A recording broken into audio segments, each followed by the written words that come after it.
Bom, minha gente, Papo de Boleiro do Pedaço. Hoje nós vamos abordar as eleições do Palmeiras, dia 24 de novembro, a votação decisiva para ver se nós teremos a continuidade da atual presidente do Palmeiras, a Leila Pereira, ou se nós vamos ter a entrada de uma nova gestão no Palmeiras. Está aqui com a gente o Savério Holanda, que faz muitos anos que eu não vejo. Como vai, Savério? Tudo bom? Tudo em ordem. Savério que já há muitos anos está militando no futebol do Palmeiras, na história do Palmeiras, história familiar também, né, Savério? Durante um bom tempo também foi diretor de futebol do Palmeiras. Isso. E a gente teve muito contato. E a gente está vivendo esse momento, é que eleição no clube, de repente, em qualquer clube, né, cara, ganha uma dimensão tão grande. Eu não sei se é pela importância dos clubes, se é pela vontade de querer fazer, participar, porque normalmente no Palmeiras também não é remunerado, né? Não é. A direção no Palmeiras não é remunerada, né? E o que leva, além dessa paixão pelo clube, do barato de poder estar ali, uma coisa que só quem é torcedor consegue entender, o que leva alguém a se candidatar a uma briga tão grande, que é uma briga grande, é campeonato de gente grande, e às vezes tem muito mais ônus do que bônus ao longo da trajetória. Saber, primeiro, muito bom revê-los, saber que você está aí nessa batalha por um Palmeiras melhor, por um dos grandes clubes do futebol brasileiro. Prazer em revê-lo. Conta pra gente, por que depois de você ficou um tempo afastado, pelo menos dos holofotes do Palmeiras, mas sempre trabalhando nos bastidores, fiscalizando, acompanhando, por que você resolveu ter esse confronto agora e voltar a essa vida política do Palmeiras? Fernando, bom, em primeiro lugar, obrigado pelo convite e, assim, é um prazer também te ver, né? Naquela época da passagem pela diretoria de futebol, tivemos muito juntos, era uma outra época, né? Sim, 15 sim. anos atrás, 16, As pessoas 17 anos conviviam atrás. com mais civilidade, Pois né? era um outro, a natureza do relacionamento era bem diferente. Hoje né? nem tem relacionamento. Hoje nem Todo tem, mundo quer, pois cada um é. pro seu canto, ninguém quer ver ninguém. Parece que todo mundo vai criar um problema. E quando Existe muitas vezes o relacionamento é solução, né? um certo patrulhamento, né? Eu acho que essa eleição do Palmeiras também chama um pouco a atenção, né, e desperta esse interesse pelo fato de que na anterior, quando a Leila concorreu para a primeira presidência dela, para a primeira gestão, ela concorreu sem candidato, sem adversário, ela concorreu sozinha. Não sei se você vai se recordar, Sim, né? sim. Em 2021, na sucessão do Maurício, a presidente concorreu sem nenhum adversário. Então, isso já por si só também traz um pouquinho de atenção, né? Desperta aí todo mundo interessado no assunto. Eu acho que o Palmeiras hoje, e isso eu sinto, sobretudo agora que a campanha foi deflagrada de verdade, uma certa insatisfação. Né? Nem tudo é como parece, nem todos estão 100% alinhados ou satisfeitos com o que acontece hoje. Há bastante assim, contrariedade. Né? Isso não é só entre os conselheiros, é entre os sócios do clube, a gente andando pelo clube, tem muitas questões. Eu tenho sido muito abordado, então tem muita reclamação dentro do clube mesmo, mesmo fora do clube, então você vai encontrar também na torcida, na coletividade em geral, não só na torcida organizada, que também está insatisfeita, teve a ruptura com ela, mas assim, torcedor em comum, formadores de opinião, enfim, existe um grupo grande de insatisfeitos, existe uma insatisfação e há motivos para que tenha essa insatisfação. Fernando, depois da passagem pela diretoria de futebol, eu estou no conselho do Palmeiras há 23 anos, né? Não cheguei agora, estou lá desde 2001. Passei também De uma história que veio com seu pai já antes, né? De antes, e com a família, de uma forma geral. A gente chegou no clube em 83, eu era garoto, tinha 12 anos. E também depois eu passei por um período de 8 anos na gestão do Paulo Nobre e em boa parte da gestão do Maurício, primeiro mandato todo e um bom pedaço do segundo, como membro do Conselho de Orientação e Fiscalização, que nós lá carinhosamente chamamos de Senado do clube, né? Então, que também foi uma passagem lá, como você colocou, ela é menos aparente, as pessoas não veem, é um trabalho mais interno, Mas é um tem trabalho atividade. e de uma relevância muito grande. Eu acho que assim, o COF é o lugar onde você realmente tem uma noção, porque tudo que é relacionado ao clube, não só o futebol, mas finanças, pessoal, marketing, tudo passa por lá. Então esse é o nosso momento hoje, é um grupo que reúne, nossa chapa reúne e aglutina todos os grupos de oposição, né, uma composição assim, multipartidária. A gente fez o registro essa semana, apresentou o nosso plano de governo essa semana, com as propostas que a gente quer em termos de alternativas ao clube, né? Sobretudo ao momento que o clube vive, que é um momento muito personalíssimo, né? Calcado muito na autopromoção, na individualidade e tal, no curto prazo, e a gente está pensando um pouco diferente. Você falou que insatisfação com muitas situações no clube, tanto por parte de torcedores organizados, queiram ou não queiram, faz parte do cotidiano do clube, do dia a dia, principalmente no futebol, associados. Se você pudesse elencar de uma maneira geral, essa insatisfação, ela está baseada em que pontos? Olha, que vocês detectaram? A partir do clube, que eu acho que é um ambiente interessante para a gente fazer esse tipo de análise, né? E, de novo, não só o conselho, mas o quadro social, os associados de forma geral, a gente sente um pouco dessa... Aí é uma questão um pouco mais subjetiva, mas uma visão estratégica de futuro. Acho que hoje o Palmeiras pensa muito no curto prazo, né? E ele precisa pensar e projetar onde eu quero estar em 5, 10, em 20 anos. Tem muita coisa para acontecer. E o futebol passa por um momento disruptivo e a gente tem que estar preparado para isso. Mas eu acho que passa muito, Fernando, em questões como, por exemplo, comprometimento da democracia. O Palmeiras não respira ares democráticos hoje. O Palmeiras hoje tem muito problema em relação a isso, né? A gente sente na pele, exemplos não nos faltam. Também a questão de transparência. Eu acho que hoje isso pega bastante no clube. Nós não temos informações, nós não entendemos muito bem como as coisas funcionam dentro da administração do clube. E o clube hoje, né, o Palmeiras, muito embora seja uma associação civil, mas ele se equipara a uma organização empresarial, porque ele fatura quase 1 bi. Esse ano nós vamos bater 1 bi. Então, assim, você precisa ter adoção de boas práticas, você precisa ter ferramentas, e isso não acontece hoje, né? Então, acho que os grandes pontos de insatisfação são, mais ou menos, giram em torno disso. Eu vejo no clube social também bastante crítica em algumas questões. São críticas corriqueiras, como acontece em qualquer clube, por questão de vagas, por questão disso, de muita... Não é só isso, mas questões relacionadas à ouvidoria, por exemplo, a instalações do clube. Então, o desprestígio dos esportes amadores do clube, esportes profissionais que não o futebol, que também já não tem mais lugar dentro do clube. O Palmeiras é uma sociedade esportiva, então muitas pessoas cobram, mas cadê o basquete, cadê o futebol de salão, cadê o vôlei, né? Então, o futebol no Palmeiras vai bem, né? Que ultimamente ganhou agora, acho que recentemente mais um título, a molecada. Não, o Palmeiras, sim, na sua história, talvez dentro do clube social, não, mas na parte competitiva o futsal do Palmeiras sim, não vai bem. Sim, categorias de base, né? Sim, categorias sim. de base. Você não tem mais... não profissional, ok. Não tem mais, né? Eu mesmo, recentemente, não nesse final de semana, no final de semana anterior, eu estava assistindo o jogo lá no ginásio, e é bacana, muito bem organizado o futebol menor, mas a demanda é pelos esportes profissionais, por outras alternativas. O basquete, por exemplo, basquete sempre teve tradição. Uma tradição enorme, né? As modalidades amadoras, né, como você citou o futebol de salão, também passam por alguns problemas assim de um pouco de desprestígio. Isso eu vejo... Você me perguntou, me dá um exemplo prático. Pô, você tem modalidades, lá, as meninas da ginástica, por exemplo. O hockey sobre patins sempre foi tradicional no Palmeiras, eu não sei se ainda tem. Ainda tem. Era debaixo do Parque Antártica, onde entrava o ônibus pro vestiário. Exatamente, no antigo palestra. Mas assim, você vê em modalidades infantis, a ginástica, eu vou te dar um exemplo, porque essa semana eu estava conversando a respeito disso.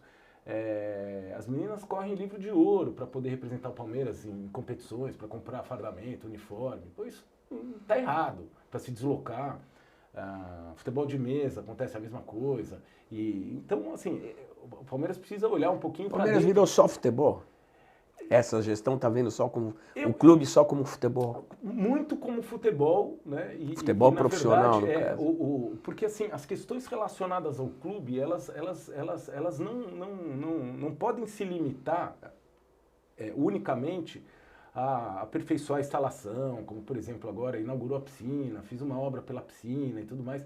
O clube o clube social passa pelos departamentos amadores também, por todas as modalidades. A origem do futebol está dentro do clube associativo. Está dentro disso, e eu acho que isso hoje realmente é um lugar que está muito mal cuidado dentro do Palmeiras. Isso eu tenho convicção em falar, porque a gente frequenta o clube, eu ando, e as pessoas, sobretudo agora, como eu disse que uma campanha na rua, as pessoas me procuram e me abordam nesse sentido. Pô, precisamos olhar isso, precisamos fazer aquilo e tal, e isso realmente...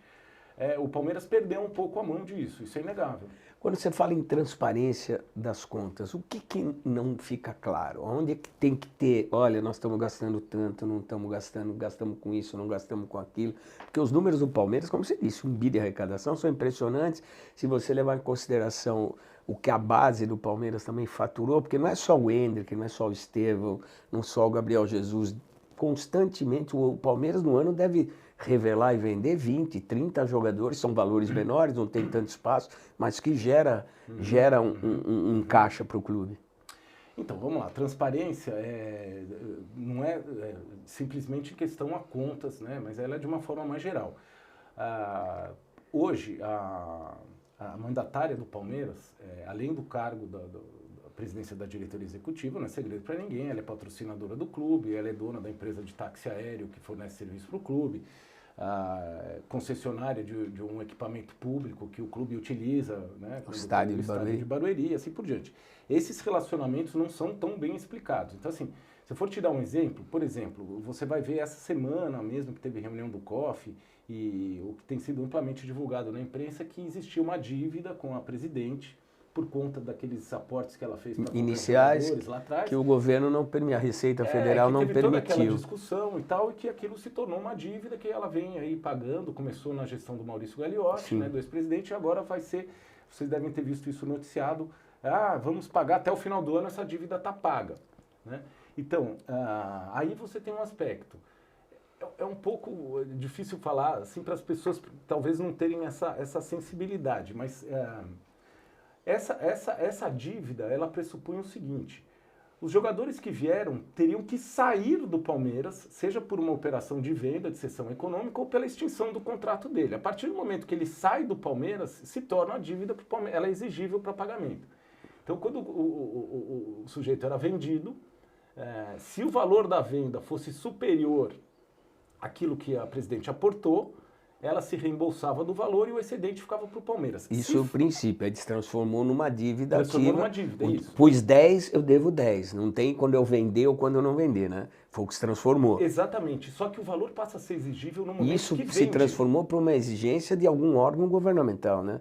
De Receita, de Federal, alguma coisa. Supostamente por uma fiscalização da Delegacia da Receita Federal, foi isso que aconteceu. Que não entendeu essa operação como normal. Que não entendeu essa operação porque, na verdade, o lançamento contábil que foi feito à época pela empresa dela isso acabou sendo... Não foi aceito. Não foi aceito. Isso acabou sendo carreado para a despesa do Palmeiras, que também, na origem, na minha visão, estava errado. Eu estudei muito esse assunto porque eu era membro do COF e eu fiz um relatório, que até foi aprovado por unanimidade no COF, indicando os problemas sensíveis que tinham nessa transformação, né? Então, isso foi feito ainda na época de 2018. Mas voltando ao exemplo. Então, se o jogador sai vendido por um valor maior, o Palmeiras se acredita, por menos esse valor é pago para ela e a diferença o Palmeiras tem que pagar em até 24 meses. Ou na extinção do contrato, ele não foi vendido, acabou o contrato dele, ele sai, se tornou a dívida e o Palmeiras teria 24 meses para pagar. Então eu te pergunto, por exemplo, para mostrar e ficar de forma fácil de visualizar, o Dudu é um dos jogadores que compõe essa cesta, que compõe esses valores de aporte. Ele está sob contrato no Palmeiras. Então ele é o único que remanesceu dessa época. O que eu estou querendo dizer? Eu não posso quitar a dívida hoje, porque, por exemplo, a parcela que é relativa ao Dudu, ela não é exigível. Ela só vai ser exigível no dia que ele for embora. Por causa desse contrato inicial. Então, quando você fala assim, eu até fui me certificar, falei, bom, quem sabe eu não estou mais no COF, pode ser que esse contrato tenha sido alterado. E tive a informação que não foi. Então, se isso vai acontecer, se a pessoa fala assim, olha, eu vou pagar, eu vou quitar a dívida... poxa, mas peraí. Para tentar estar antecipando um pagamento que pelo contrato inicial não seria devido. E é complicado, porque ocupa as duas pessoas. Quem manda pagar e quem é credor e quem é devedor da obrigação. Quem manda pagar e quem tem o dinheiro para receber. Não sei se isso ficou muito confuso, claro, mas é um dos exemplos. Né? Então, assim, nós temos, por exemplo... A dívida vai ter que ser paga, talvez... mais para frente, não nesse momento. Exatamente. Então, são algumas coisas. O próprio relacionamento com a empresa de táxi aéreo, não estou dizendo que não é certo, que é certo, mas ele precisaria ser disciplinado. Nós precisamos entender, né? Porque muitas vezes se coloca assim, poxa, mas eu estou fazendo um favor para o Palmeiras não gasta nada. Pô, mas não é assim, não é assim. Você tem que disciplinar esse relacionamento, né? Eu posso entender também que foi lançada uma empresa de táxi aéreo que se utilizou do Palmeiras para posicionar a marca no mercado. Então isso tem que ser muito explicado. Quando a gente fala em transparência, nós estamos falando disso, da falta de definições, porque... Não deixa de ser um benefício, mas da maneira que ele é aplicado, ele não está de acordo com a maneira que você vê. E como isso funciona? Porque assim, Fernando, a transparência hoje no mundo corporativo atual, ela vai além daquilo que o regulamento manda eu fazer. Ela vai aqui... em cima daquilo que eu deva, ou que eu queira mostrar. É a percepção que você passa para as pessoas. Que você passa para as pessoas. Então, esses são aspectos. Eu acho que também a questão da democracia, né? Mas que é uma questão, o clube social é um clube que pressupõe o convívio dos associados com as suas famílias e tal. Hoje nós temos um problema sério em relação a isso, né? Então, existe um certo patrulhamento no clube, né? Eu sofro esse patrulhamento, tá? Com pessoas que ficam assim constrangidas de estarem por perto. Então você está lá no clube social. Mas ficou com medo do quê? De ser punido com alguma coisa? Pô, você estava sentado com ele, aí tira fotografia, leva para a direção, pô, você estava sentado com ele e tal. Tem essa espionagem? Você está sentado com alguém? Isso é sério, alguém tira uma foto e leva para alguém da gestão que fala assim... Isso acontece. Mas, cara, assim, isso é sério, cara. Mas não é só isso, veja. Você tem diversos exemplos. As pessoas que se insurgem ou que cobram algum tipo de explicação... bom, basta ver que tem um modus operandi nos últimos anos que é tentar constranger as pessoas através da propositura de ação judicial. 5 pessoas o Mustafa Contursi, ex-presidente, foi demandado, o Tirone foi demandado judicialmente, o Genaro foi demandado judicialmente, a Mancha Verde foi demandada, conselheiros lá, o Leandro Bafumi, que é um conselheiro, foi demandado. Conselheiros do Palmeiras, você vai lembrar, no passado, fizeram um requerimento solicitando informações justamente acerca do táxi aéreo e também acho que tinha um outro tema, o contrato de patrocínio, a renovação do contrato de patrocínio, foram punidos por isso. Hoje a gente faz... São punidos como? Foram punidos administrativamente, com restrições, enfim. Eu vejo, por exemplo, isso eu experimentei na pele. Você endereça contatos e tal com diretores hoje da atual gestão. Então, por exemplo, diretorias que você... Eu passei por isso no primeiro semestre, pedindo reunião para discutir assuntos relacionados à diretoria específica, né? Não vou nominar, porque senão vai identificar quem é. E a pessoa fica sem condição de te atender e pergunta, me adianta o assunto. Você fala, pô, mas como me adianta o assunto? Eu sou conselheiro, você é um diretor, você tem que me atender. Eu enderecei no primeiro semestre ao Palmeiras um convite que eu recebi do Movimento de Integridade no Futebol, que é um movimento que está ganhando um corpo muito grande aí, com a adesão de vários clubes, e que me pediram, porque me identificam com o Palmeiras, né, o mundo externo, que eu endereçasse esse convite. Falei, ó, eu vou endereçar, não sei, fui pelo caminho certo da diretoria. O Palmeiras não aceitou, não sei por quê. Então, será porque foi o Savério que indicou? Ou será porque o Palmeiras não tem interesse em estar numa roda de integridade, de boas práticas? Esses conselheiros que você citou, o próprio Mustafa, o ex-presidente Tirone, a informação que circula, extraoficial, é que existiam empréstimos feitos financeiros pela presidente, em algum momento foram cobrados, não foram cobrados, ou a empresa cedeu. Existe esse tipo de constrangimento? É verdade isso? O que acontece assim, no caso do ex-presidente Mustafa Contursi, foram 2 ações. Foi uma relacionada a um suposto cambismo, de ingresso, se ele vendesse ingresso, né? E ele ganhou essa ação.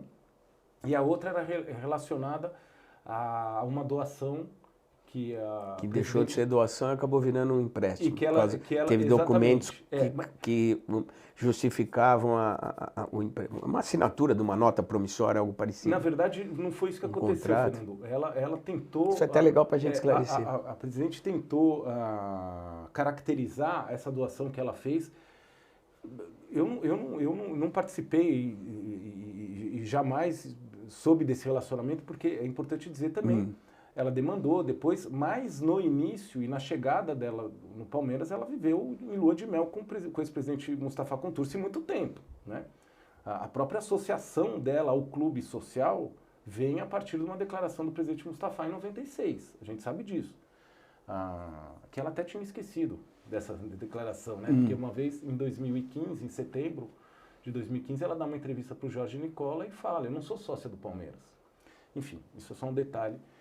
Mas essa questão com o presidente Mustafa, ela fez uma doação para o sindicato que o Mustafa preside. Sindicato dos dirigentes de clubes. Eu não sei exatamente o que aconteceu, mas em relação ao que você está falando, depois, quando ele ganhou a ação, e aí a gente soube, isso circulou no clube, até porque ele nos contou e mostrou, justamente o documento que faz ele vencer o processo judicial é um e-mail que diz, estou encaminhando a doação. O valor, olha, o comprovante da doação. E aí descaracterizou esse empréstimo. Então são essas coisas. Mas de qualquer forma, veja, é reprovável que esse tipo de conduta, pelo constrangimento, pela coação, né? Não é... Eu participei, Fernando, se você me permite aqui, Lógico, de momentos no Palmeiras, mesmo momentos, eu cheguei a 23 anos, como eu falei no começo, momentos difíceis do Palmeiras, né? Inclusive quando o presidente Mustafa presidia. Era o bom e barato. Era o time bom e barato. Pô, e era um grupo que a de torcida minuto. não gostava. Você lembra daquela história, a oposição cabe numa Kombi, Sim. né? Era aquilo lá, né? Que nós ali chamávamos de anos de chumbo, enfim. Mas mesmo naquela época, o debate político era de outra forma, né? A coisa Você acha que o Palmeiras vive uma ditadura? Eu acho, eu não vou usar essa palavra ditadura, mas eu acho assim, que o Palmeiras vive um momento de muito cerceamento, né? E esse cerceamento é ruim, porque é um cerceamento de ideias, é um cerceamento amplo, as pessoas perdem a liberdade, perdem a autonomia. O que não se pode negar, talvez seja justificativa para esse tipo de gestão, que ela, se a gente voltar historicamente, ela volta quando o Paulo, ela começa, e vê se vou chegar num ponto, ela começa com o Paulo Nobre, que na verdade foi um salvador da pátria no Palmeiras. O Palmeiras estava quebrado, devendo para todo mundo, sem perspectiva, numa situação extremamente difícil. Paulo Nobre, segundo a gente apurou, pôs dinheiro, Palmeiras devolveu, condições financeiras muito boas para o clube em relação ao que o mercado oferecia na época para captação de recursos. E aí se criou aquela imagem do gestor que resolve, que pode tudo. Vem na sequência o Maurício Gagliotti, que não tem essa mesma força de imagem criada na gestão do Paulo Nobre, passa para a Leila Pereira, que volta a ter essa imagem dessa gestão de que alguém que controla, de alguém que salva a pátria, de alguém que toca. O Palmeiras, pelo sucesso dessa gestão do Paulo Nobre até aqui, com a continuidade do Gagliotti, agora da Leila, criou essa imagem que precisa ter um salvador da pátria, um controlador, uma figura como a gente tinha no Corinthians, aqueles anos do seu Vicente Mateus. A gente viveu isso também em algum outro clube, no São Paulo a gente viveu algo parecido.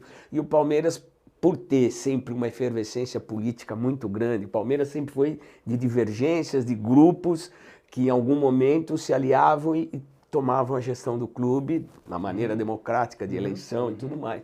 Mas o Palmeiras talvez tenha se acostumado com esse, eu digo Palmeiras, eu digo gestão, administração, com essa situação de você, num momento de extrema dificuldade, pintou uma pessoa que organizou o clube ou pelo menos criou as condições para o time dar aquela decolada que o Palmeiras hoje, financeiramente, em matéria de competitividade, a história já sempre trouxe o Palmeiras como grande vencedor.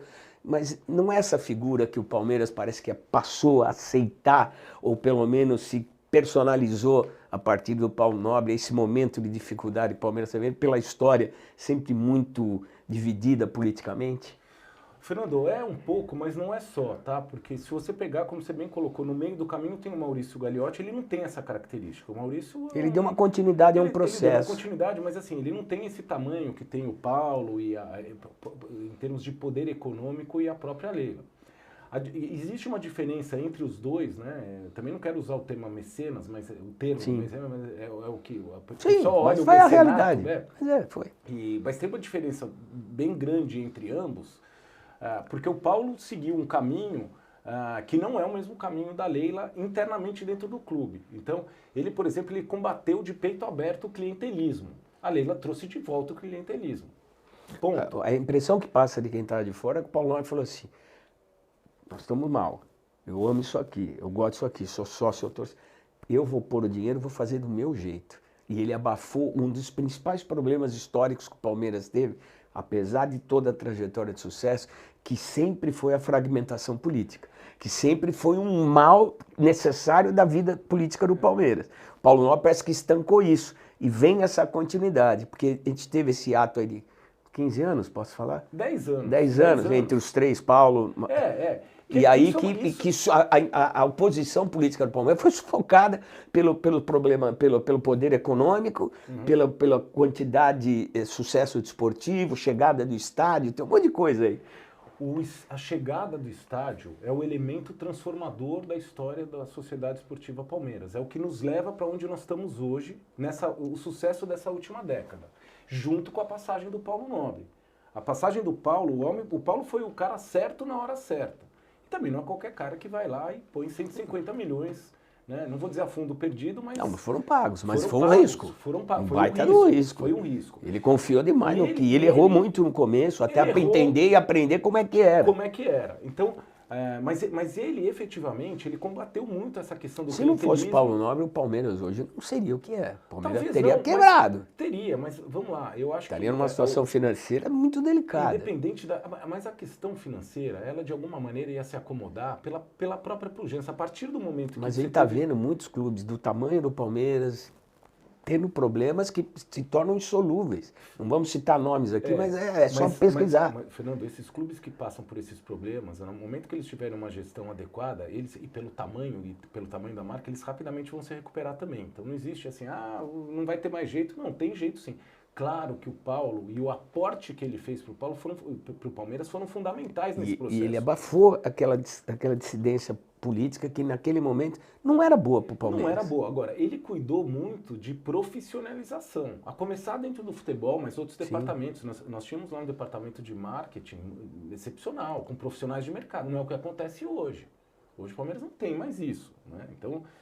e voltou, de uma certa forma, esse clientelismo, né? O atendimento do conselheiro, a viagem, essas coisas que o Paulo tinha meio que coibido, né? Agora, essa trajetória se conta em uma década, né? Então, desde a passagem dele, a gente começa a ter os resultados esportivos a partir de 2015, passa por algumas pessoas, inclusive pela Leila, mas não só por ela, pela nossa presidente, né? Eu costumo acreditar assim, se você pegar nessa última década, tem 8 nomes que são fundamentais para a gente estar onde a gente está hoje. Um é ela mesma, né, que hoje está dirigindo o clube. E os outros 2 ex-presidentes desse período, Maurício Gagliotti e o Paulo Nobre. E 5 executivos. O João Paulo, o antecessor do João Paulo, o Erasmo Damiani, trazido pelo Paulo, na base, que sai do Palmeiras para a seleção brasileira e indica o João Paulo, ainda na gestão do Paulo Nobre. E no futebol profissional, o Alexandre Matos, o Anderson Barros e o 5º elemento, que é o cara que o torcedor do Palmeiras tem que todo dia fazer uma oração pela saúde dele, que é o Cícero Souza. Que foi para a seleção que colocou o Palmeiras, né, em termos de processo, porque assim, isso é muito importante falar para o torcedor. Quando as pessoas falam, pô, mas nós estamos tão bem esportivamente, o futebol... De verdade, felizmente nós estamos bem. Só que nós, assim... O Palmeiras encontrou uma equação, o Palmeiras está num lugar de excelência no futebol hoje, que ninguém vai tirar esse lugar do Palmeiras. Isso foi uma construção nesse período todo e com essas pessoas.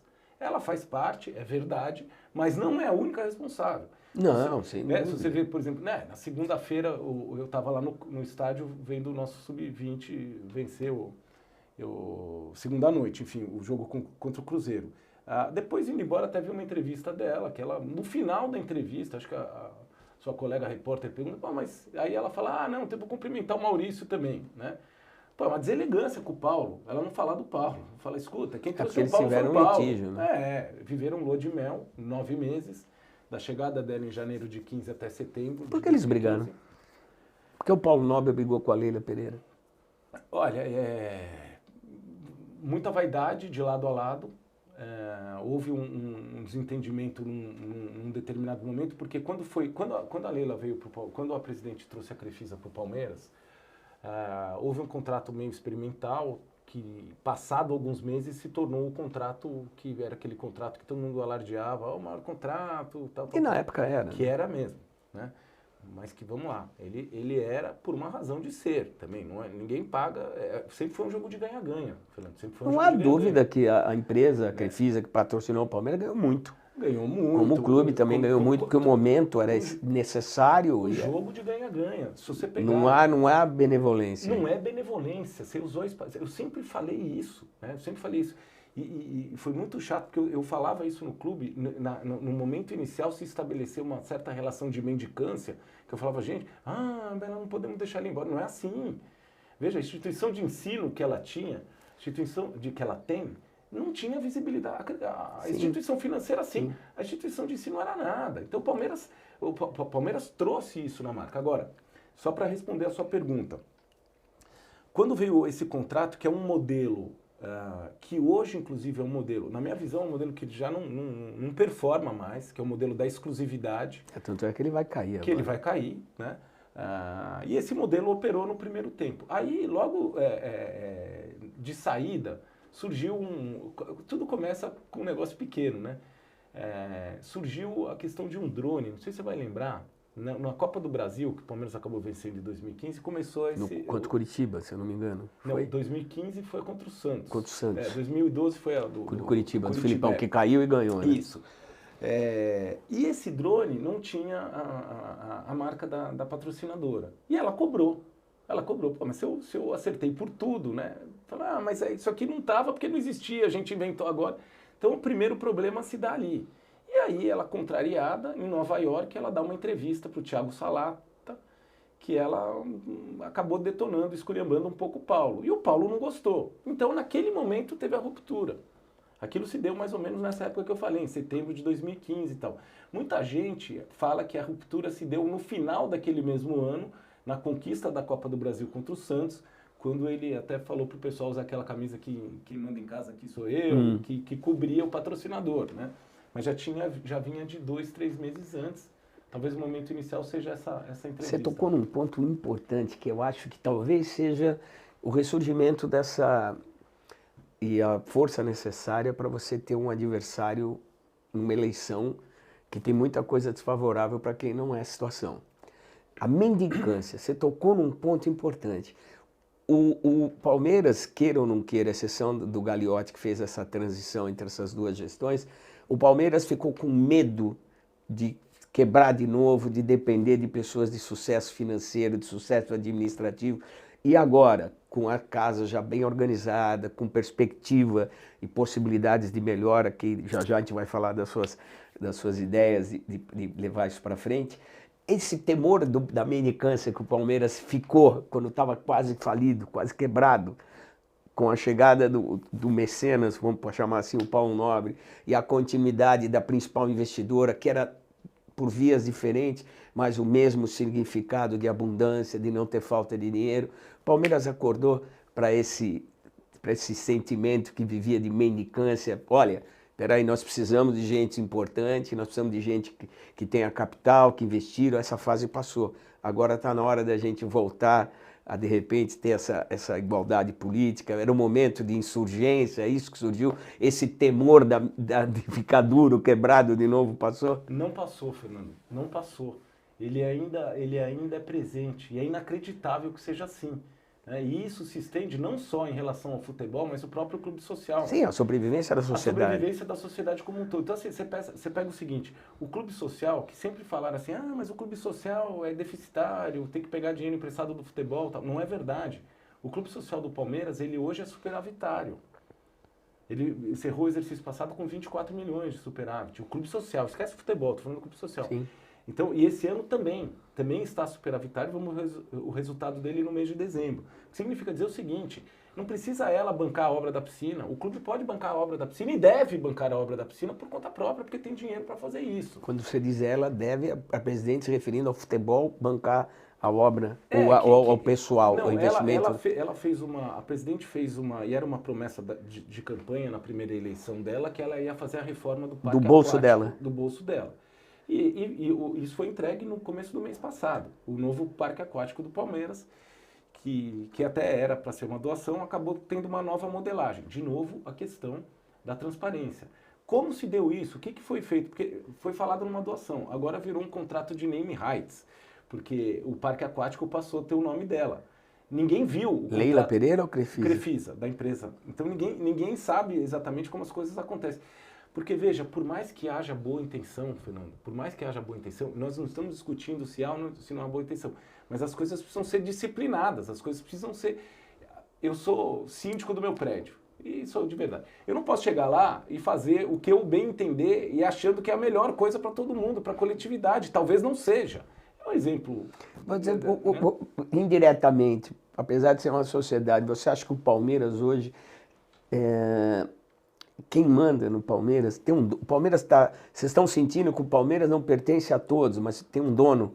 Essa é a percepção, e quando eu voltando no começo da nossa conversa, quando a gente fala em insatisfação, é muito isso, A gente vê mais, a gente vê como o Palmeiras tem um tratamento hoje como se fosse uma das empresas dentro de uma holding patrimonial que ela tem, que tem uma instituição de ensino, tem uma instituição financeira, tem uma empresa de táxi aéreo. O Palmeiras é mais um CNPJ dentro dessa estrutura.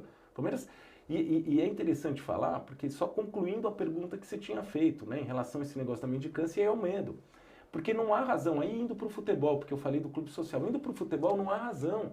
Porque hoje o Palmeiras, seguramente, se a patrocinadora resolve não mais manter o patrocínio, nós vamos ter a afluência de um monte de interessado. Não há quem não queira estar conosco nesse momento. O Palmeiras sobreviveu. O Palmeiras sobreviveu e ele, nesse momento, se encontra numa fase que a visibilidade da sua marca, por si só, nós estamos no melhor momento da nossa visibilidade. Então, assim, é o momento de você voltar a ter todo esse contato. É a oportunidade, ou você cresce ou você regride. Há esse temor?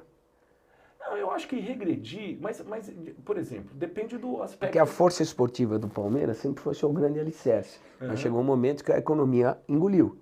Foi esse momento de desespero que apareceu, para a sorte do Palmeiras, um torcedor como o Paulo Nobre que tinha posses possíveis para fazer e peitar o que ele fez. Ninguém bota 150 milhas de graça. Ninguém põe de graça. Não, eu acho assim... E foi paga.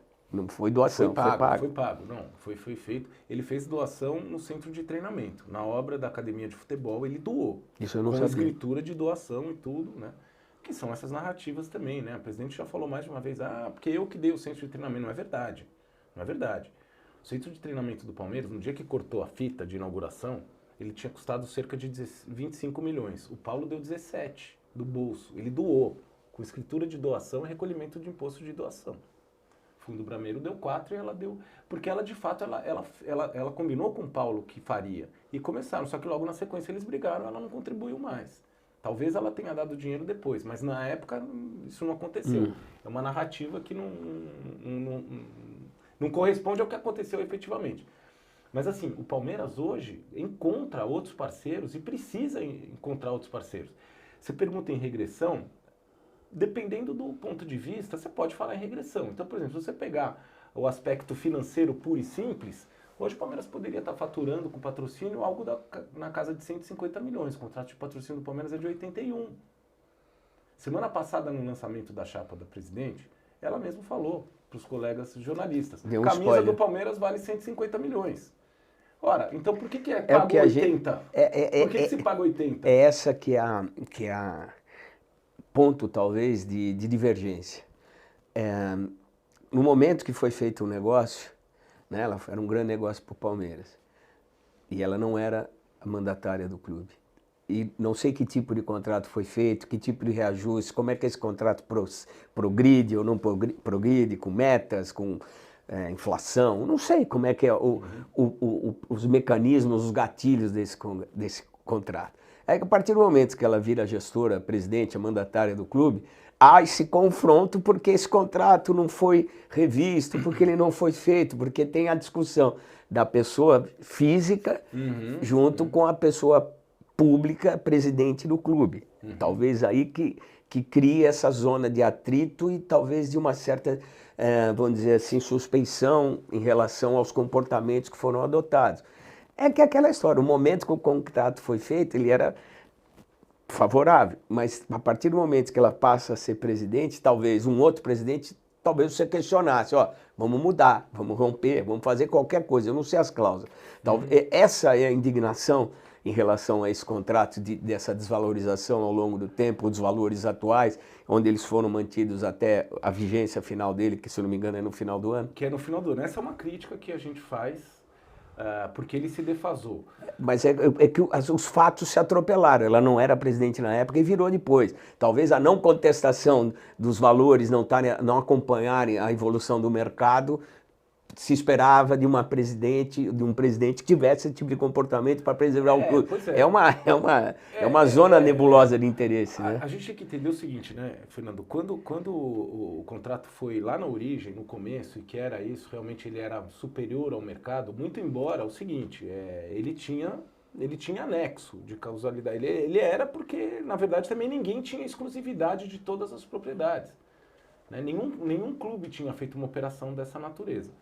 Acabou sendo meio que um paradigma para o mercado. Porque até ninguém entendia o tamanho que um clube tem. Entendia. Porque, na verdade, era tudo amador. Então, existiam pessoas que entravam para assumir determinados cargos que não eram do ramo.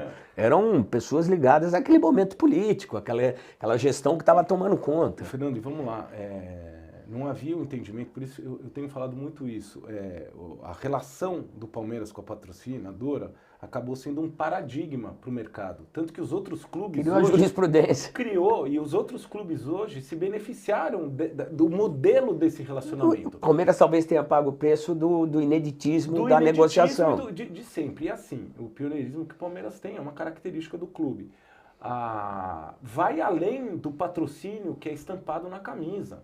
Você tem diversas outras propriedades e ativos que são importantes. Então, por exemplo, pensa no acesso ao mailing, no acesso ao cadastro que ela teve, que hoje tem operações com o programa de sócio-torcedor, com toda a coletividade, toda essa capilaridade.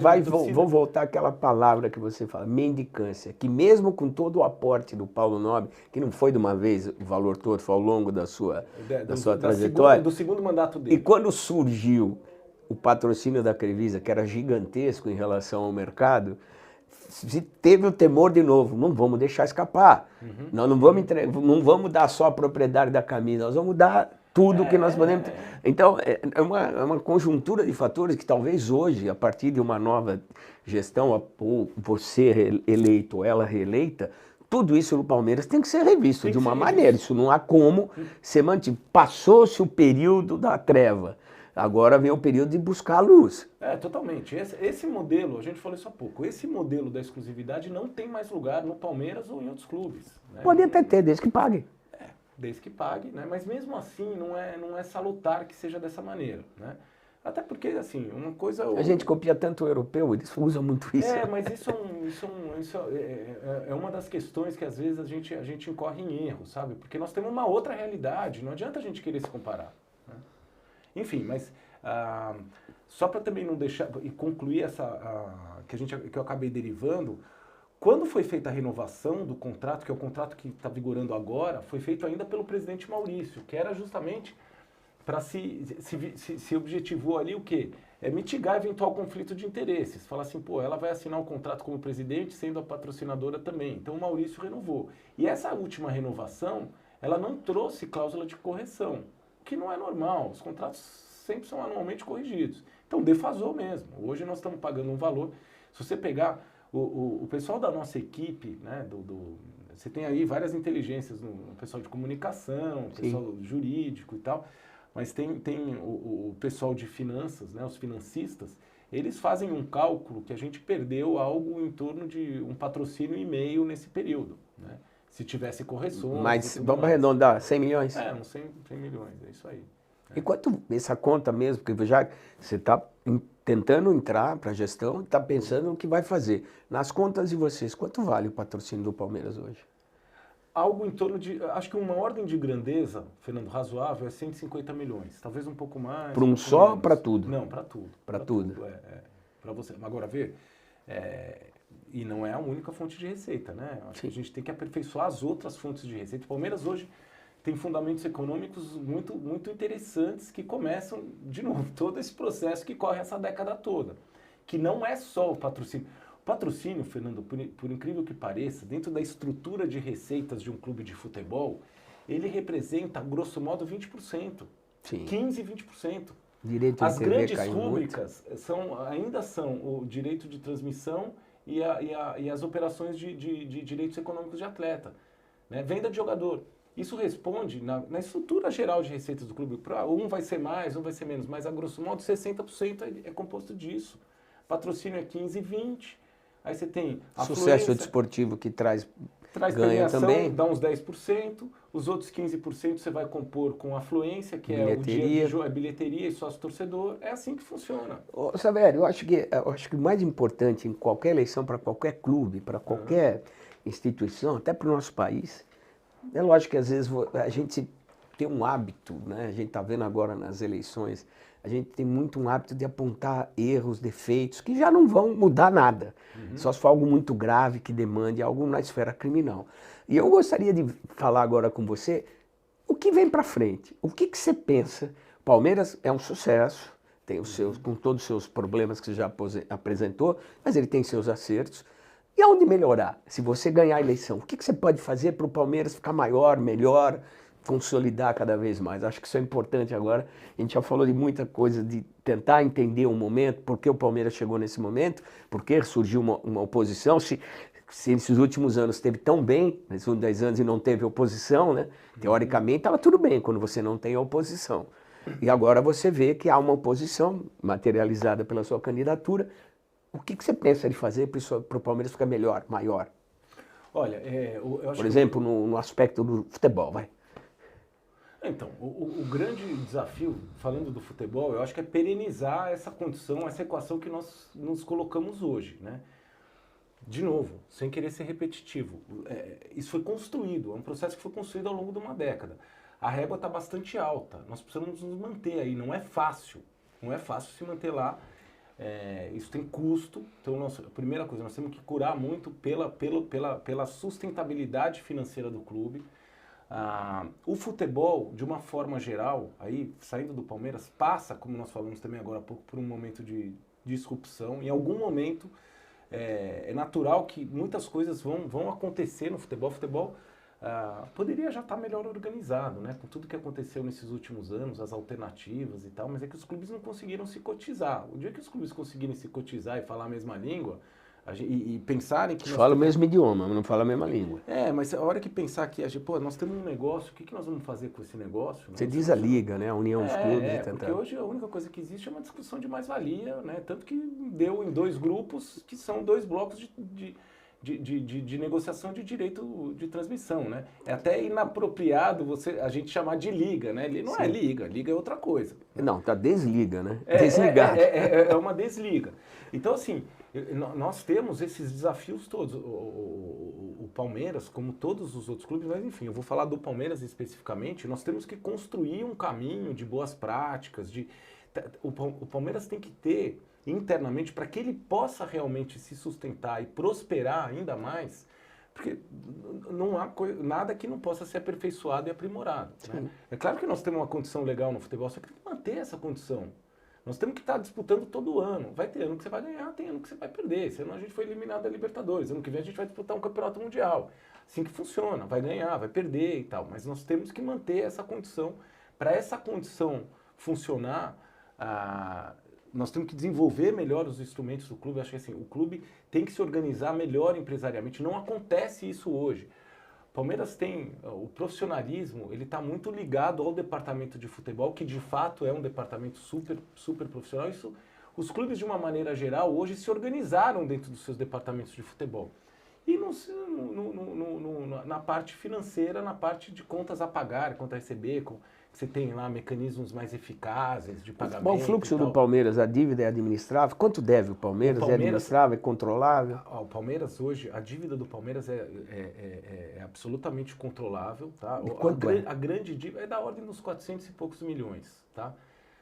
Quando a gente fala em dívida, nós estamos falando de um passível que é exigível a médio, a longo prazo. Essa dívida são tributos? São dívidas com fornecedores, dívida com jogadores? O que é? Os tributos, o Palmeiras tem os tributos equacionados. Tá? Hoje o Palmeiras faz refis, paga, exatamente. Daqui 100 anos eu vou pagando. Isso está tudo sob controle, né? O Palmeiras tinha lá atrás o time mania, mas na verdade o Palmeiras, tanto é verdade, Fernando, não sei se você vai lembrar, que quando da edição da lei do Profut, o Palmeiras foi um dos únicos clubes grandes que não aderiu ao Profut, né? Porque já tinha o seu passivo tributário resolvido, Organizado. parcelado e organizado. Dívidas com fornecedores e tal, o Palmeiras tem pouca coisa. A grande rúbrica que o Palmeiras tinha de dívida era a parte relacionada com a própria Crefisa, que é a dívida dos aportes, que hoje está caindo e está 7, 8 milhões. Que tem essa questão que eu falei que contratualmente não deveria ser paga, não poderia ser paga, mas se for paga também não tem problema. É uma dívida, ele antecipou um pagamento, antecipou mas era uma um pagamento, dívida, devia de qualquer maneira. Exatamente, você pode ter um boleto para pagar no dia 10 e resolver pagar no dia 1, no dia que começar o mês. É que aí entra uma discussão e fala assim, poxa, mas se a uma coisa mais tá nos dois lados filosófica da mesa, e ela pode usar para outra coisa, deixa para pagar lá quando... Isso, que é uma outra discussão. Veja, eu não estou falando se está certo ou está errado, mas sim. nós temos que pensar no contexto. É uma alternativa, não há dúvida. O gestor tem que pensar no contexto, né, e tomar decisões a partir do contexto. Agora, quando fala nessa dívida de 400 e tal, na verdade, a somatória dos compromissos e compromissos de médio e de longo prazo. Então, nada é exigível nesse momento, isso nós estamos tranquilos. Agora, as dívidas de curto prazo do Palmeiras, que é o quê? Operação, dívida corrente, pagar jogador, pagar premiação e tal. O Palmeiras hoje não tem a situação é uma situação que está sob controle, mas tem problema no fluxo de caixa, para cobrir as suas despesas operacionais e o teu dia a dia. Mas não atrasa salário de jogador. Não atrasa salário, mas à custa de alguns expedientes, como fazer empréstimos bancários de curto prazo, como antecipar receitas. A própria receita do patrocínio foi antecipada no início do ano até setembro, para cobertura de despesas. Venda de atletas da base, esses negócios enormes que o Palmeiras fez, com o Hendrick e tudo mais, acabam sendo vertidos, acabam sendo destinados à cobertura de despesa operacional. O que também, gerencialmente falando, está errado. Porque eu tenho a categoria de base ótima e tal, mas assim, ou eles me dão retorno esportivo, permanecendo no meu elenco, é difícil que isso aconteça, porque a gente sabe também, um jogador como ele vai querer jogar uma Champions League, Sim. vai querer sair, né? Então, mas assim, ele saindo, eu preciso reinvestir dentro do próprio futebol. Eu preciso reinvestir lá na categoria de base. Eu preciso fazer mas isso não é feito? Em parte, porque a grande parcela do produto dessas operações acabam se destinando à cobertura de despesa operacional. Porque se o Palmeiras fatura muito, é verdade, o Palmeiras gasta muito. Na verdade, todos os clubes, né? Hoje em dia o futebol Palmeiras gasta mais do que ganha? Não sei te dizer exatamente, porque hoje eu também Você já não tem acesso aos números. Não tenho mais acesso aos números, mas assim, até onde eu participava do COF e tal, o Palmeiras meio que empatava, porque tinha na atual realidade é um bom negócio dos clubes. Lógico que sim, mas veja, você tem situações que às vezes, circunstancialmente, então você tem um jogador que você tem que renovar, você antecipa uma renovação, aumenta, prorroga contrato, aumenta salário, então você também tem que ter uma margem. Um clube como o Palmeiras, que é uma associação civil e não uma sociedade anônima, ele não tem a obrigação de distribuir dividendos. Então ele tem simplesmente que dar certo, ele não tem que dar lucro, mas ele tem que reinvestir. Mas acontece um descompasso. Veja, você pode ver que o que aconteceu no exercício passado. O Palmeiras faturou 840 milhões, 839, e teve um superávit de 8 milhões, é 1%. Isso é pouco. Claro que é dinheiro, mas é pouco. Pelos valores envolvidos. É pouco. Você é a favor de SAF? Para o Palmeiras? Para o Palmeiras, eu acho que nesse momento não. Não precisa. Eu acho que não. Eu acho que assim, primeiro, que na minha visão, o Palmeiras nem está preparado, o Palmeiras não tem nem a maturidade suficiente para se tornar uma SAF nesse momento. O Palmeiras precisaria passar por uma série de outras situações. O caso específico do Palmeiras também não é um caso diferente um pouco de outros atores do mercado, outros clubes. O Palmeiras tem uma disposição estatutária que já traz uma regra específica para se fosse se tornar uma empresa. O Palmeiras só pode alienar 25% da sua participação. Então o interessado, por exemplo, se você olhar os exemplos... Ninguém vai pôr dinheiro, você não vai mandar. Você não vai ter o controle, tá? Então é uma situação diferente. Teria que mudar o estatuto. Teria que mudar o estatuto ou teria que encontrar um parceiro estratégico que se dispusesse a ter 25%. Acontece, você vai na Europa... O Allianz mesmo, do parceiro do estádio do Palmeiras, no Bayern, ele tem esse tipo de participação. Eu usar, do Bayern, mas a Audi é possível, só que ele vai pressupor um outro tipo de relacionamento. Um relacionamento duradouro, um relacionamento... Que não é característica nossa, do nosso futebol, mas que pode ainda ser. Não é. Então, aí volta a falta de maturidade. Porque o que aconteceu? Eu sou super a favor da SAF e tal, Fernando. Eu sou, e assim, eu acho que todos os mecanismos que venham para aprimorar o futebol brasileiro, e a gente viveu uma miríade de coisas aí, a lei do mandante, a própria questão relacionada às apostas, né, que trouxe também uma outra alternativa para o futebol. Então, assim, tem uma série de coisas. E a SAF é uma delas, mas ela também não é uma panaceia, não é a solução para todo mundo. A SAF ela tem que ser customizada, cada clube tem que entender o que a SAF traz para o clube. Ele traz a capacidade de investimento, né? Ele traz... A SAF no Brasil foi criada, na verdade, para evitar falência, que não existe, é só na teoria, né? Tanto é verdade que os primeiros clubes que aderiram por conta da dívida. Não é que era um clube que tinha um valuation, minha marca vale tanto, vamos fazer negócio comigo. Não, quanto é que é o pacote da tua dívida, o teu estoque de dívida, vem cá que eu vou fazer negócio com você. Essa foi a primeira onda, que pegou vários times aí que a gente viu acontecer. Depois houve uma segunda onda e deve vir outras ondas, né? Vai chegar um momento que investidores vão se voltar e vão vir para cima de clubes que estão numa situação de equilíbrio. Quando virar negócio, que ainda nós estamos longe. Aconteceu com o Flamengo. O Flamengo já foi sondado, né? E eu acho que o Palmeiras pode acontecer isso também. E por isso que eu falo assim, acho que... Se cair no seu colo, você presidente, se for eleito, você olha? Eu acho que a primeira coisa que o Palmeiras tem que fazer é ter uma assimilação disso. A coletividade tem que entender o que é e como ela poderia ser aplicada dentro do Palmeiras. Acho que o Palmeiras não está pronto. É claro que eu vou olhar. Tudo tem que ser olhado. Não tem como a gente não olhar. Mas você é favorável? No Palmeiras, não. No Palmeiras não. Eu acho que o Palmeiras, hoje, tem condições... Porque, assim, como a gente falou agora há pouco, tem fundamentos econômicos que já estão bem consolidados, que precisam ser só, assim... melhor encorpados, né? A gente pode aumentar faturamento a partir dessas coisas que nós já temos. A questão de passivo, né? De organização do passivo, também não é um problema que o Palmeiras sofre. A gente acabou de falar disso. Tem um problema de fluxo de caixa, dívida corrente, mas não tem problema de longo prazo. Então, assim, talvez na parte de governança, que é outra questão que a lei da SAF traz, por quê? Porque exige conselho fiscal, exige membro independente, exige isso, aquilo. Mas isso o Palmeiras pode fazer independentemente de se tornar uma SAF. Você é eleito. Você renova o contrato do Abel, tenta, fica com ele? Eu tento. Não tem... Bom, primeiro ele tem contrato até o final de 25. Sim, né? sim, mas... E eu não tenho dúvida nenhuma. Eu gostaria muito que ele permanecesse. Eu acho assim, não sei o que passa na cabeça. Nunca tive a oportunidade de conhecê-lo, né? Apenas de admirar a distância como torcedor, mas enfim, não faço parte da gestão também. Mas eu não tenho dúvida nenhuma, Fernando. Eu acho que se ele quiser ficar, né, se ele não for só... o relacionamento dele é com a instituição, né, não é com a mandatária. Não tenho dúvida nenhuma que eu faria todo o esforço para ele ficar. O Mundial está aí, ano que vem. E muita gente, a gente vê muitos torcedores dizendo que tem que reforçar, o time tem que ser mais forte. Você é eleito, o que você faria? Pô, Fernando, eu também acho, olha, o torcedor que a gente deveria reforçar um pouco o time, porque a disputa, ela vai ser uma disputa muito, muito, muito concorrida, uma disputa, você vai pegar... É uma vitrine para os passos de internacionalização, então, faturamento, tudo. Agora sim, é difícil te responder isso da minha cabeça, né? Porque mas se você com a caneta na mão, o que você faria? Não, por isso que eu estou falando, que é difícil. Eu com a caneta na mão, a primeira coisa que eu ia fazer é falar com o treinador. Sentar com ele e falar assim, vamos entender. Isso aqui, você quer ir assim ou a gente precisa de outro jeito? Eu não posso falar da minha cabeça. Quanto você acha que precisa gastar para fazer? Você tem uma visão, você olha o teu time, você sabe quem é.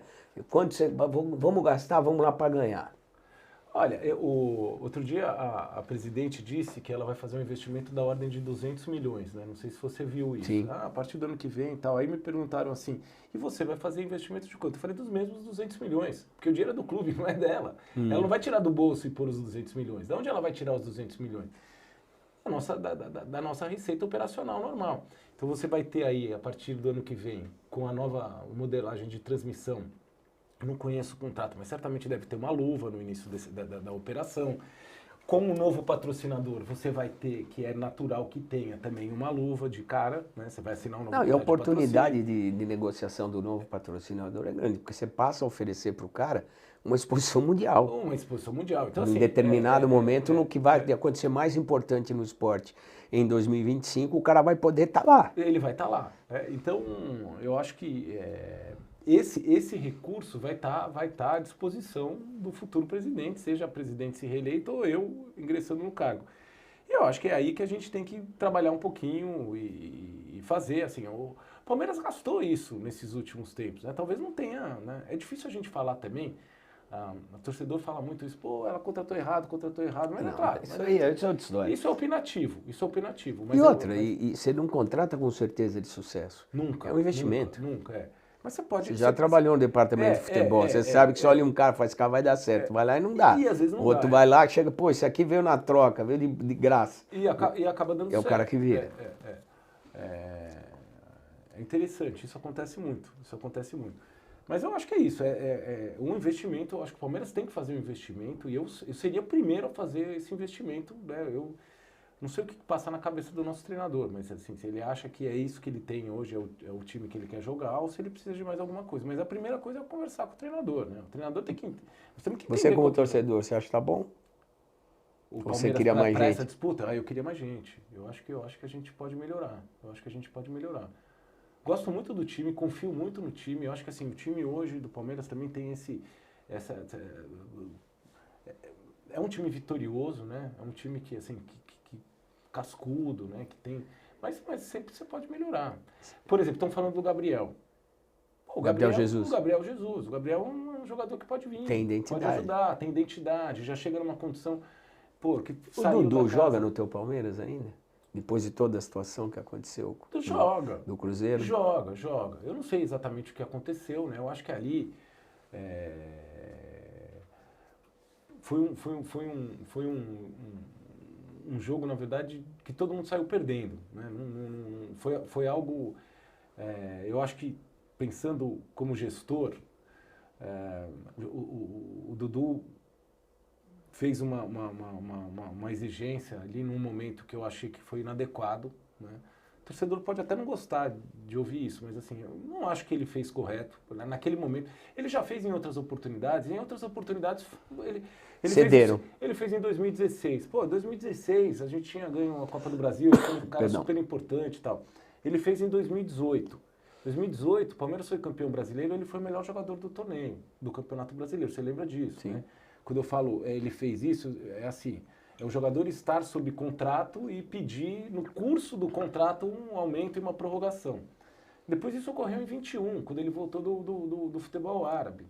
Que eu também achei naquele momento, falava isso com o ex-presidente Maurício. Falei, pô, Maurício, você tem que endurecer. Talvez não seja o momento de fazer isso, porque você tinha uma expectativa de uma venda do jogador, não que ele retornasse. Se você vai retornar, ainda vai premiar. Agora, nessa vez de 21, eu achei que ele errou. De 24, eu achei que ele errou. Porque não era o momento dele fazer esse tipo de exigência. Né? Agora, também, talvez a presidente... O clube não tinha o que fazer, estava sob sob contrato, né? Não tinha o que fazer. Não tinha o que fazer, mas ela tomou uma decisão que foi fazer a negociação com ele. Quando a coisa apareceu, e deu um prazo de 48 horas, a parte de comunicação, de lado a lado, foi muito ruim. Não sei o que aconteceu agora também. O Cruzeiro solta uma nota no sábado à tarde. Sim. Eu tenho dificuldade em acreditar que o Cruzeiro tenha feito isso sem ter combinado. Com ele, com o jogador. Com o tudo jogador certo. E com o outro clube, Sim. com o Palmeiras. Mas o Palmeiras disse que estava tudo certo. Sim.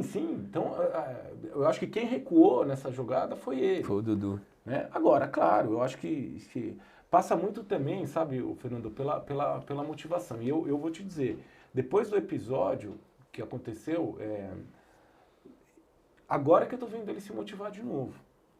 No último jogo. Eu lá saiu do banco, foi importante. Mas alguns jogos eu vi ele ali no banco.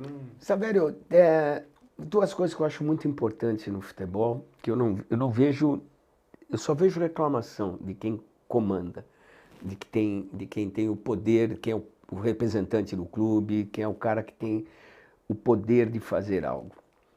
Arbitragem.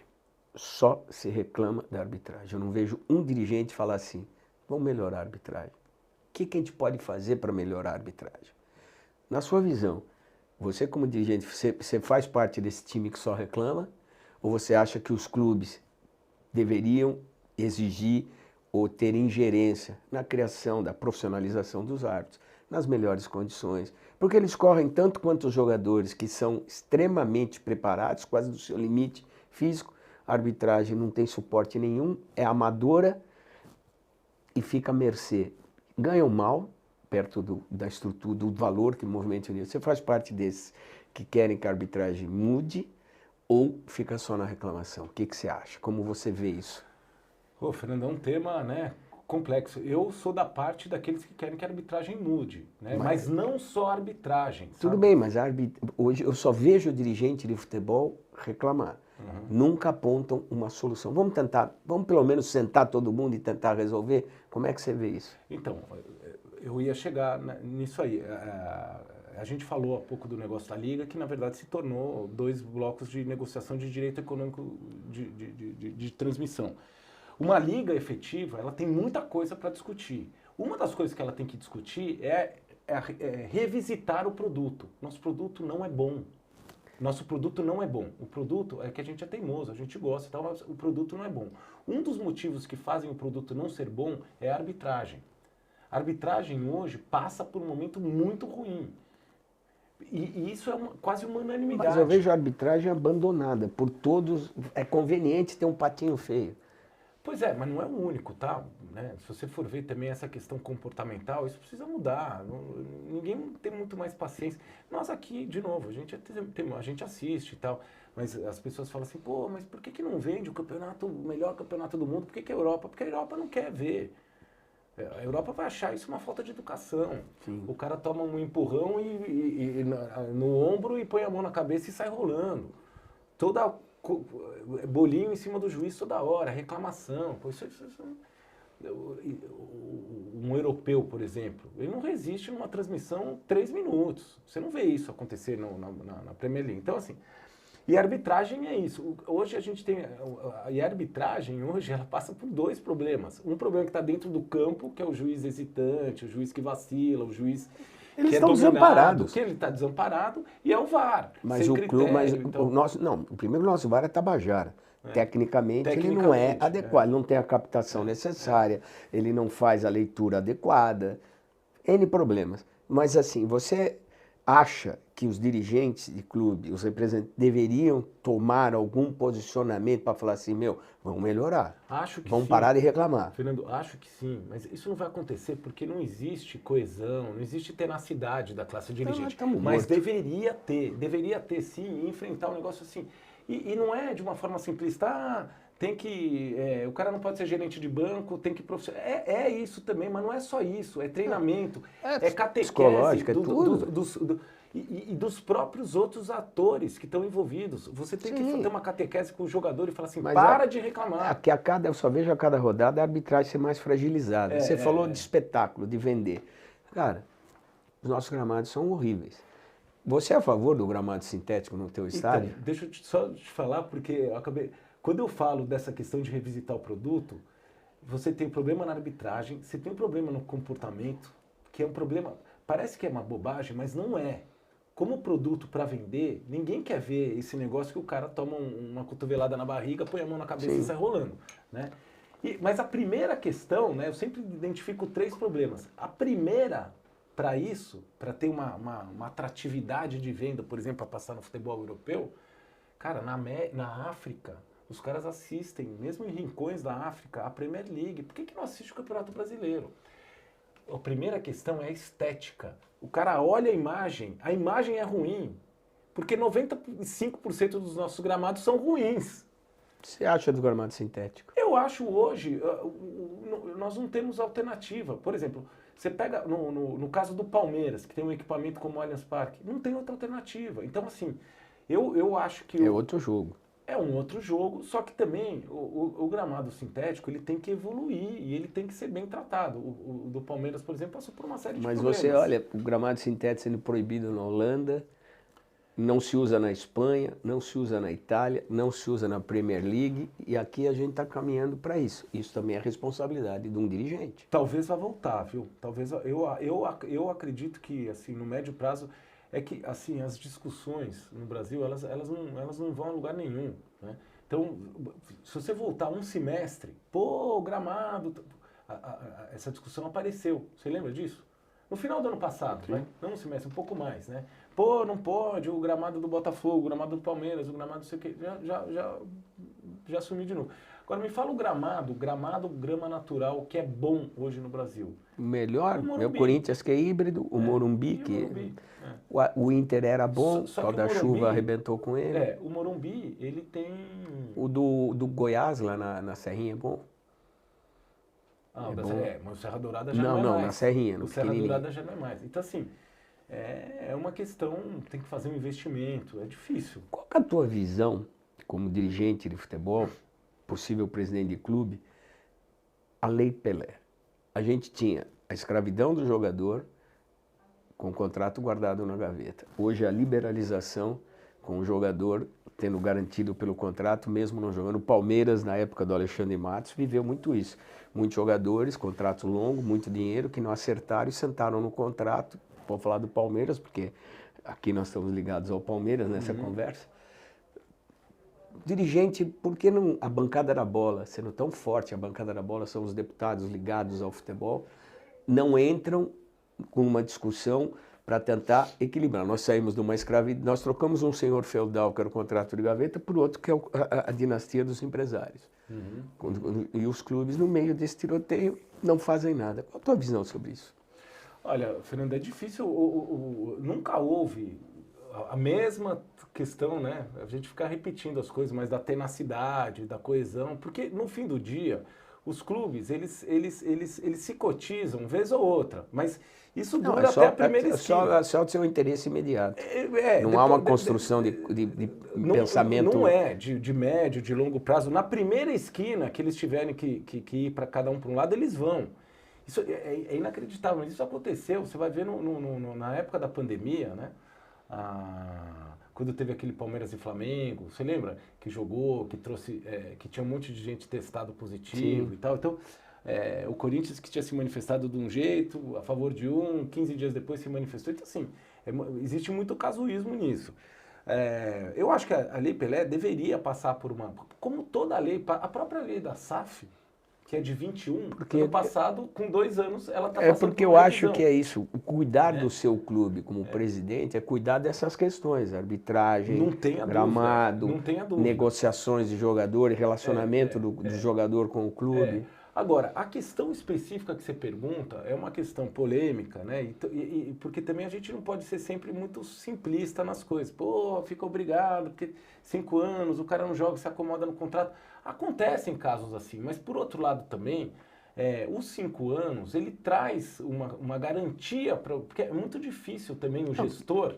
Porque se aposta sempre na valorização, no ganho, não na perda de desempenho. Exatamente, e na continuidade, para que você também você tenha um planejamento. Pô, chega no 2º ano, o cara vai embora por questão contratual, então ele também é uma salvaguarda. Agora, eu acho que a gente tem que...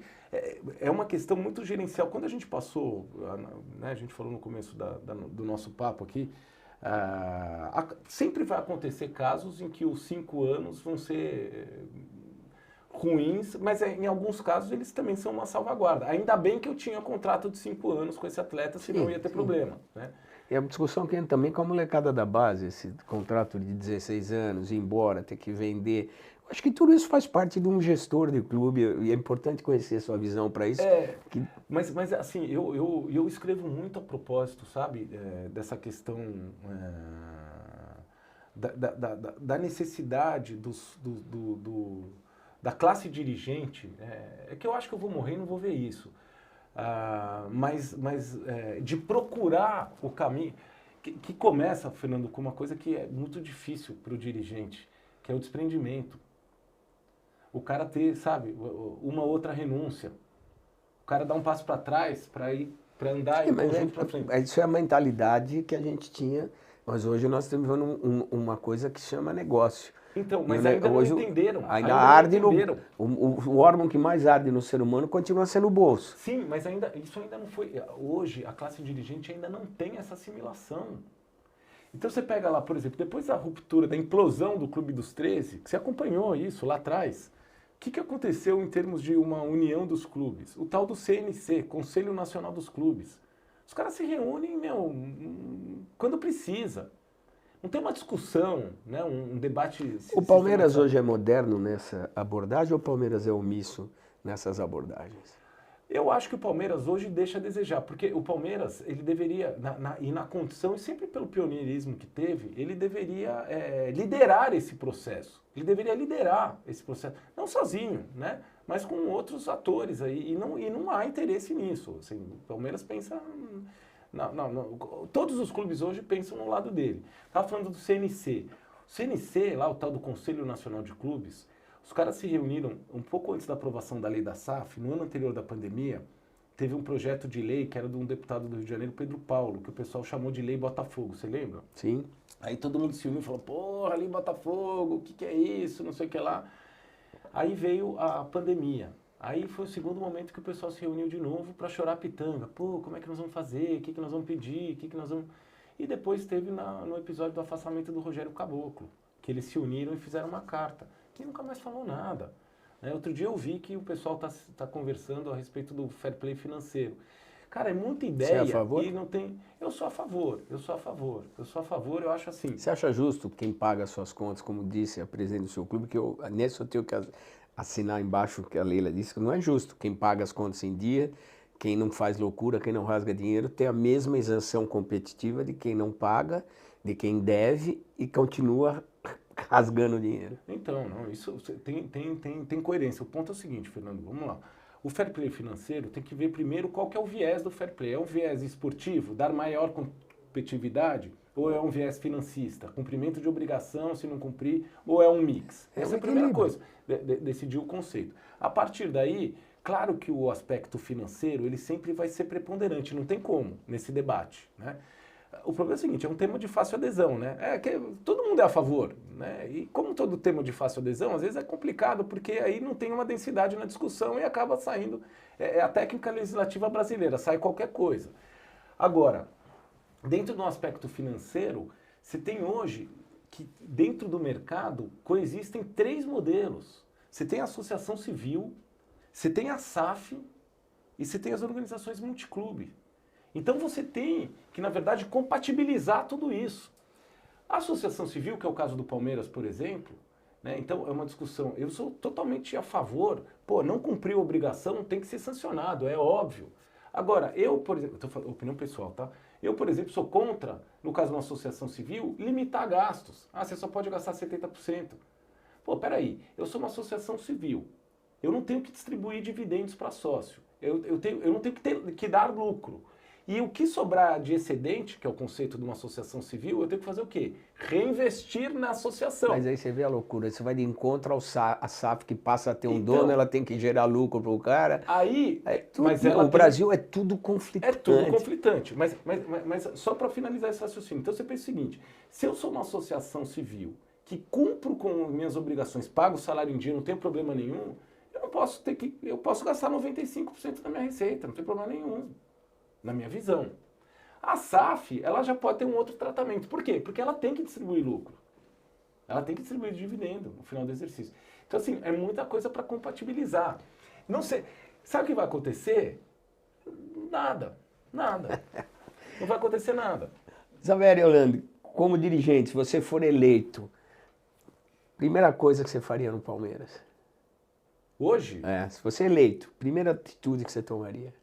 Não, a primeira coisa que eu faria era conversar. Eu acho que nós temos no ano que vem, a gente falou, né, do Campeonato Mundial. O Palmeiras precisa chegar nesse Campeonato Mundial em condições de ser campeão do mundo. Ponto. Então eu dedicaria, num primeiro momento, todos os meus esforços em cima de um plano para essa conquista. Não sei se essa conquista vai acontecer, porque aí, por mais que você vá com o maior time do mundo, futebol, e a gente sabe como funciona. Mas eu acho que a primeira coisa que eu faria é essa. nós temos, ano que vem, nós vamos jogar a maior competição, nós vamos ter o privilégio de participar do primeiro campeonato mundial de clubes nesse formato. Eu preciso ir lá, eu preciso fazer bonito. Eu preciso chegar para ganhar. Se eu vou ganhar, é outra coisa.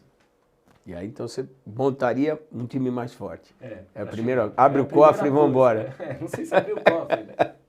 Savério, para o torcedor do Palmeiras, para quem vai votar, para quem pode te eleger ou não, é a sua vez. Fernando, obrigado. Eu diria o seguinte, hoje, saibam disso, assim, nós estamos numa condição do futebol que o futebol, felizmente, alcançou que não vou ser eu, não vai ser a Leila. O Palmeiras hoje, ele anda por si só, ele precisa, sim, de uma gestão, ele precisa ampliar um pouco o seu pensamento, a gente precisa voltar a ter uma aderência com o mundo exterior, né?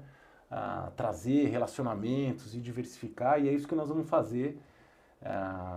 Eu tenho bastante experiência, estou há 23 anos no clube, conheço o futebol, então saibam que não é alguém que vai chegar e não vai saber o que fazer. Eu conto primeiro com os meus companheiros do conselho e depois com os associados e dou toda a tranquilidade para a coletividade, que não são esses que vão participar diretamente do processo eleitoral, que se eleito for, eu sou um palmeirense que nasceu palmeirense e estou aí a vida inteira dedicado ao clube. Savério, valeu. Muito obrigado. Savério Orlandi, candidato à presidência do Palmeiras. A eleição acontece no finalzinho do mês de novembro. Fica aqui aberto também o convite para a atual presidente, a Leila Pereira, participar. Afinal de contas, a gente tem que ter democracia, claro, ganhando ou perdendo. E qualquer um que queira se manifestar nessa eleição, convite está aberto, a gente está tentando contatos para organizar dentro desse nosso bate-papo. Primeiro nós ouvimos o candidato da oposição à eleição no Palmeiras, o Savério Orlandi, que está há muito tempo aí no Palmeiras, já conduziu o futebol do Palmeiras e agora aparece como uma alternativa, tá certo? Papo de boleiro, você sabe, aqui a conversa é diferente. Até mais.